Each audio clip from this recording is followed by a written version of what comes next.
Assalamualaikum warahmatullahi wabarakatuh. Kami dari kelompok 11 akan mempresentasikan materi tentang kompensasi manajemen. Sebelum masuk ke materinya, perkenalkan nama saya Putri Eva Navita Agustina dengan NIM 202112035 dan teman saya Afifa Nur Ismayanti dengan NIM 202112033. Yang pertama adalah mengenai penemuan penelitian atas insentif organisasional. Orang dipengaruhi baik oleh insentif yang positif maupun negatif. Insentif yang positif atau penghargaan adalah suatu hasil yang meninggalkan kepuasan dari kebutuhan individual.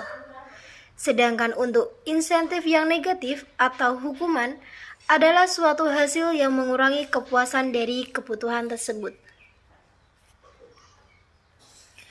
Penelitian atas insentif cenderung mendukung hal-hal berikut ini. Yang pertama, individu-individu cenderung untuk lebih termotivasi oleh penghargaan pendapatan potensial daripada oleh rasa takut akan hukuman. Yang kedua, penghargaan pribadi bersifat relatif atau situasional.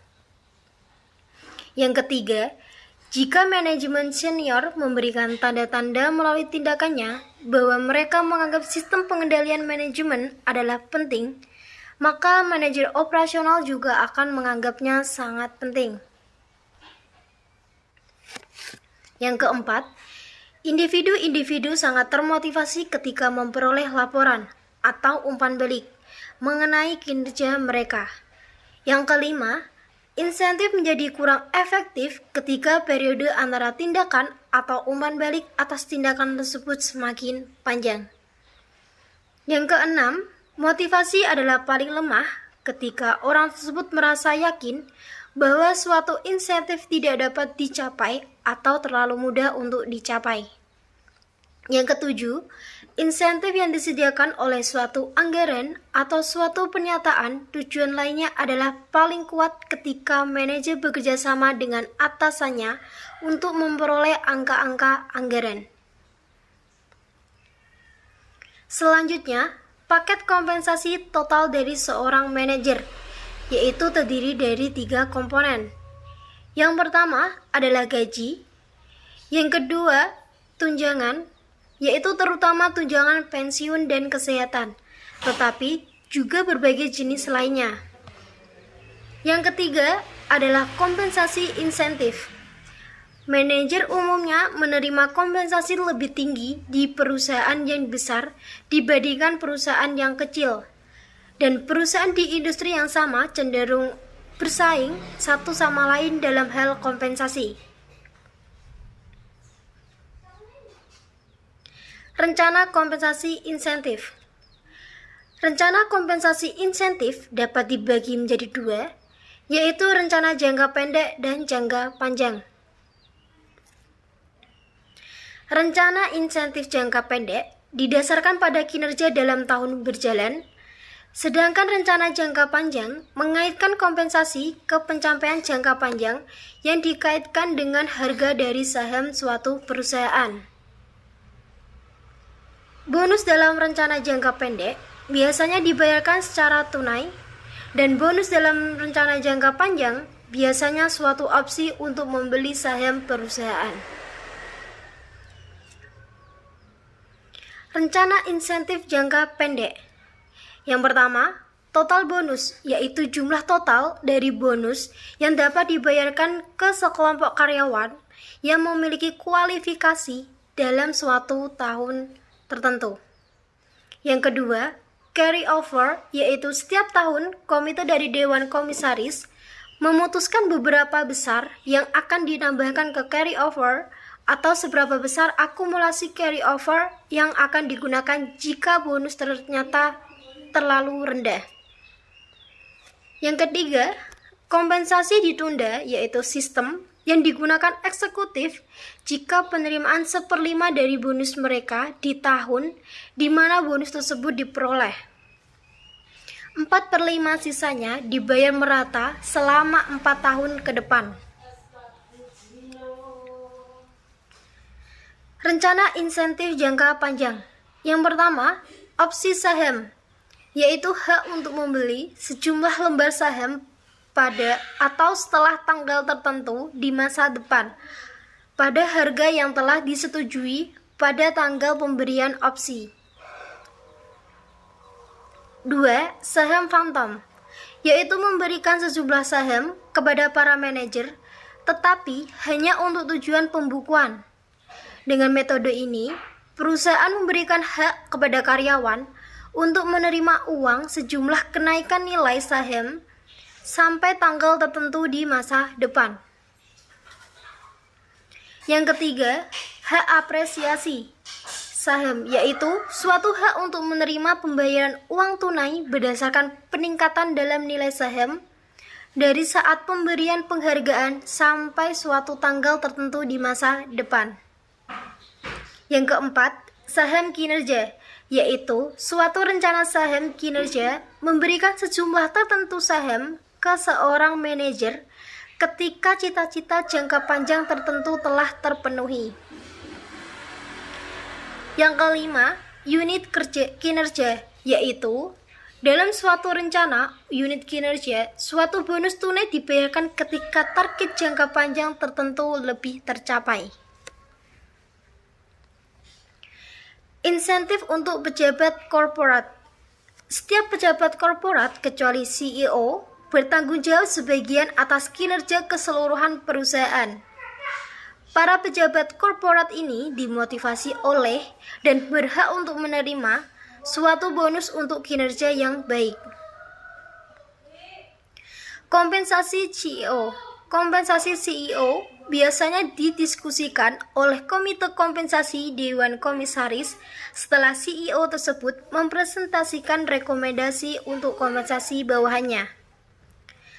Sikap umum CEO terhadap persentase yang sesuai untuk kompensasi insentif di suatu tahun sangatlah jelas dari persentase ini. Selanjutnya adalah jenis insentif. Ada 3 jenis insentif. Yang pertama, insentif keuangan. Yang kedua, tingkat batas. Yang ketiga, dasar bonus. Kriteria kinerja.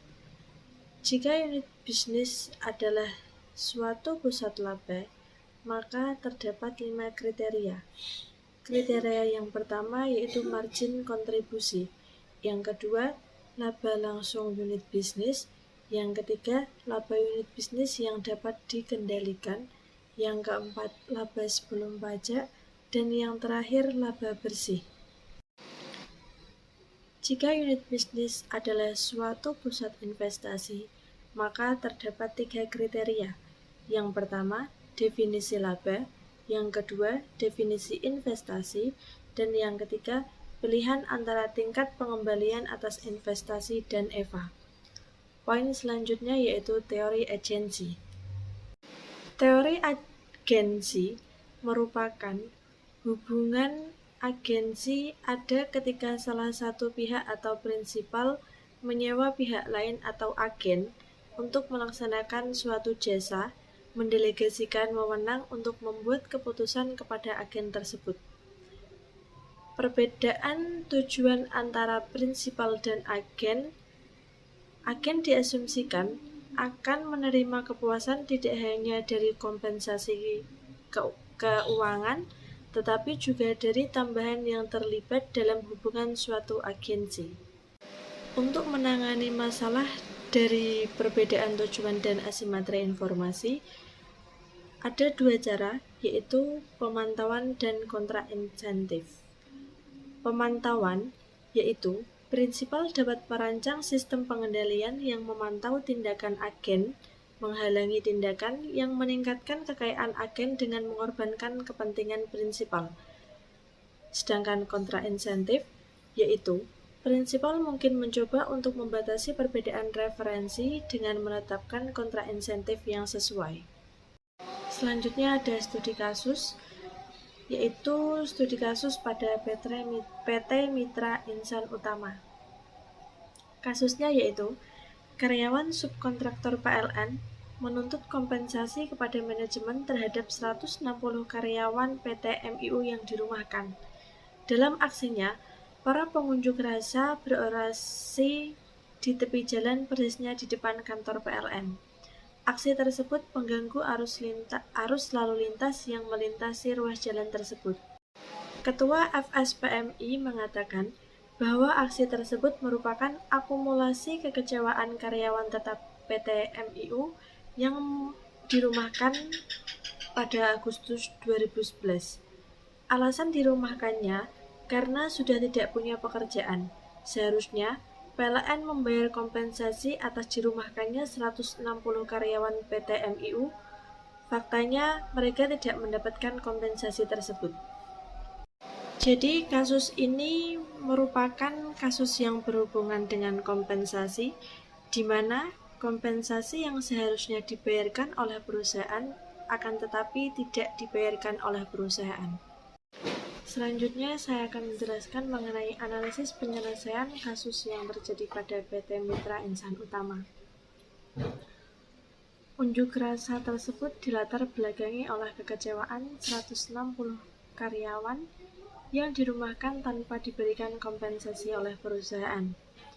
Sehingga dengan melakukan aksi demo tersebut diharapkan adanya kejelasan kompensasi terhadap para karyawan tersebut.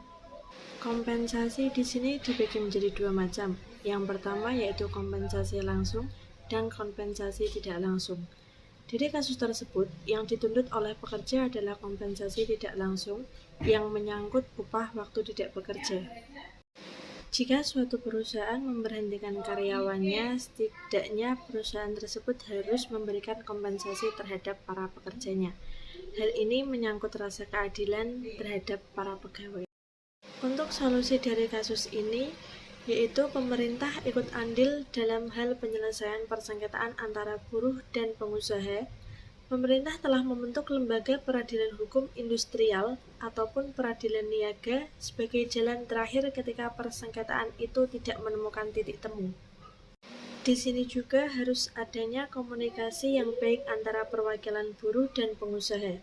Pihak serikat buruh dan pengusaha harus mengetahui hak dan kewajiban yang sebenarnya telah diatur di dalam perundang-undangan yang berlaku, di mana sumber daya manusia harus meningkatkan pendidikan dan skill. Sekian presentasi dari kelompok kami, kurang lebihnya mohon maaf. Terima kasih atas atensinya. Kami dari kelompok 11 pamit dan sampai jumpa untuk diskusi selanjutnya.